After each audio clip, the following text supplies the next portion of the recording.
შეზღუდული შესაძლებლობის მქონე პირები მოქმედებაში. ახალგაზრდა მოქალაქის ინიციატივით დღეს სახელმწიფო სტრუქტურაში ერთი დღით კიდევ ერთი შეზღუდული შესაძლებლობის მქონე პირი დასაქმდა.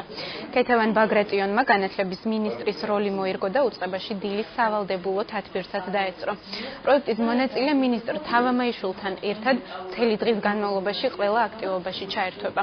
მოინახულებენ საჯარო სკოლებს და სიახლეებს განათლების სისტემაში გაეცნობიან. ქეთევან ბაგრატიონი მეოთხეა, რომელმაც ორგანიზაცია ახალგაზრდა მოქალაქის ინიციატივით საჯარო მოხელის პოსტი მოირგო.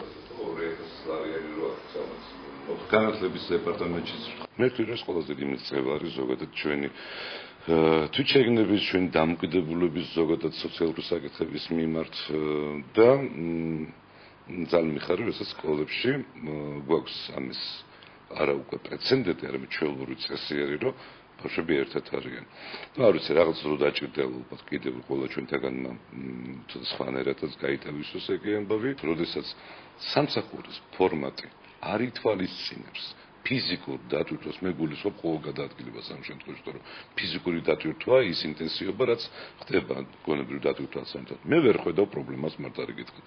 პირიქით. ეს პროექტი შეზღუდული შესაძლებლობის მქონე პირებისთვის არის ძალიან აქტიური, რადგან ამ პროექტით ვამტკიცებთ, რომ გადაადგილების საშუალება არ არის მთავარი, ბედნიერი ვარ, რომ ამ სამინისტროში მომიწია, ვინაიდან განათლება მე მგონი ჩემი პირველი ტრამპლინი იყო საზოგადოების ადაპტაციისა და ვნახოთ ახლა დღის ბოლოს უფრო შევაჯამებ რა როგორ და რა სიმძიმეა განათლების მინისტრს, თავიდან მეგონა სავარძელი ცოტა უფრო ჩატა იყო, მაგრამ დღეს დილით მივხვდი, რომ ძალიან დიდი ტვირთია და ვნახოთ. გვინდა რომ ამ ბავშვების მონაწილეობით შოვლებს ვაჩვენოთ, რომ თავიანთი შვილები გამოიყვანონ და არ ჩაკეტონ სახლში, მხოლოდ იმიტომ, რომ მათ არ შეუძლიათ ფიზიკურად გადაადგილება.